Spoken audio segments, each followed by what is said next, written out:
అందరికీ నమస్తే. ప్రతి పౌరుడు భారతదేశంలో ఇన్సూరెన్స్ జోన్లోకి రావాలి, అంటే బీమాలోకి రావాలి. అందుకని భారత ప్రభుత్వము మనకు 3 నుంచి 4 ఈ బీమా పథకాలను ప్రవేశపెట్టింది. అందులో సురక్ష బీమా ఒకటి, జీవన్ జ్యోతి ఒకటి, అటల్ పెన్షన్ యోజన ఒకటి, ఎస్బీఐ లైఫ్ ఒకటి. సో ఇట్లా 3-4 రకాల బీమా పథకాలను పెట్టింది. అది భారత ప్రజలని ఇన్సూరెన్స్ జోన్లోకి తీసుకురావడానికి అతి చిన్న ప్రీమియంతోనే మన కుటుంబానికి ప్రమాదశాత్తు ఏమైనా జరిగినా కూడా కుటుంబ వ్యక్తి దూరమైన తనను ఆర్థికంగా తన కుటుంబం యొక్క పరిస్థితిని ముందుకు తీసుకుపోయే విధంగా మన భారత ప్రభుత్వము ముందు చూపుతోనే ఈ పథకాలను పెట్టింది. సో కొంతమంది చేశారు, కొంతమంది చేస్తున్నారు. సో ప్రీమియం కట్ అయిపోయి ప్రమాదశాత్తు మరణిస్తే వాళ్ళ కుటుంబాలకు భారత ప్రభుత్వము బ్యాంకు ద్వారా మనకు ఎల్ఐసి బీమా కంపెనీలతో టైఅప్ అయిపోయి మనకు ఈ పథకాలను పెట్టింది. సో ప్రీమియం కట్ అయిన తర్వాత ప్రమాదశాత్తు మరణిస్తే ప్రతి కుటుంబానికి కనీసం 2 లక్షల నుంచి 25 లక్షల వరకు మనకు ప్రమాద బీమా కల్పిస్తుంది. అందులో ఉన్నటువంటి కొన్ని మనం పరిచయం చేసుకోవాలి. ఒకటి జీవన్ జ్యోతి ప్రమాద బీమా. ఇది 430 రూపాయలు కడితే 50 ఏళ్ల వరకు సాధారణ మరణం జరిగితే 2 లక్షల రూపాయలు మనకు రావడం జరుగుతుంది. సో రెండవది మనకు సురక్ష బీమా యోజన.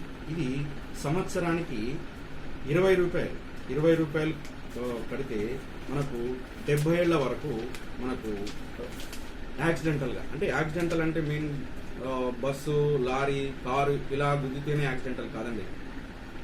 కరెంట్ షాక్ కొట్టిన, పాము గరిచిన, యాక్సిడెంటల్ జరిగిన, ఇవన్నీ అనుకోకుండా జరిగినటువంటి ప్రమాదాలకు, అనుకోకుండా జరిగినటువంటి మరణాలకు ఇది వర్తిస్తుంది.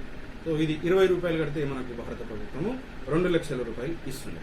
సో ఇంకొకటి ఎస్బీఐ లైఫ్ ప్రతి ఒక్క పౌరుడు మర్చిపోకుండా కట్టుకోవాల్సింది ఏంటంటే, ఇది ఎక్కువ ప్రీమియం, అంటే 1000 రూపాయల ప్రీమియం కట్టుకుంటే ప్రమాదశాత్తు మరణిస్తే 65 ఏళ్లలోపు ప్రతి పౌరునికి ఇది వర్తిస్తుంది. ఇది 1000 రూపాయలు కట్టుకుంటే 20 లక్షల రూపాయల వరకు కవర్ అవుతుంది. ఇది చాలా మంది చేశారు, కొంత లబ్ధి పొందారు. సో ఇలా ఒక 3-4 పథకాలు ఉన్నాయి. ఇవి చేసుకోవడం వల్ల మన బిడ్డలకు మనం సరైనటువంటి ప్రమాదశాత్తు మనం ఇట్లా కాలం కలిసి రాక మరణించినట్లయితే మన కుటుంబానికి ఇది పెద్ద భరోసా అని ఉంటుంది. సో ఇవి మనకు సురక్ష బీమా ఒకటి, జీవన జ్యోతి బీమా ఒకటి, అటల్ పెన్షన్ ఒకటి. అటల్ పెన్షన్ అనేది పొదుపు అన్నమాట, అది వేరే టాపిక్లో మాట్లాడతాను. ఇది ఎస్బీఐ లైఫ్ 1000 రూపాయలు. మొత్తం కలుపుకుంటే మనకు ప్రతి సంవత్సరం 1500 రూపాయలు మాత్రమే కట్ అవుతాయి. సో మన కవరేజ్ 24 లక్షల రూపాయల కవరేజ్ వస్తుంది. దీని తర్వాత ఏటీఎం కార్డుకి మనకు బ్యాంక్ ప్రొవైడ్ చేస్తే దీనికి చార్జెస్ వేస్తుంది. సో అందుకని ఏటీఎం కార్డు ప్రతి ఒక్కరు కూడా జనరేట్ చేసుకోవాలి, పిన్ జనరేట్ చేసుకొని వాడడం అంటే అలా నుంచి డబ్బులు తీసినే కాదండి, కనీసం 1-2 సార్లు బ్యాలెన్స్ ఎంక్వైరీ చేసుకున్నా కూడా దీనికి 1 లక్ష రూపాయల ఇన్సూరెన్స్ ఉంది. ఈ విషయం చాలా తక్కువ మందికి తెలుసు.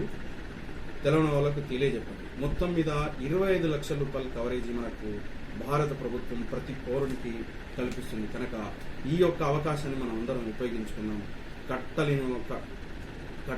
కట్టకుండా ఉన్న వాళ్ళు కట్టుకోండి. ఒకవేళ ఖాతాలో డబ్బు నిలవలేకపోతే మనకు పాలసీ క్లోజ్ అయ్యే అవకాశం ఉంది. ఒకసారి చెక్ చేసుకొని, లేకపోతే మళ్ళీ రెన్యువల్ చేసుకుంటారని కోరుతూ అందరికీ నమస్తే.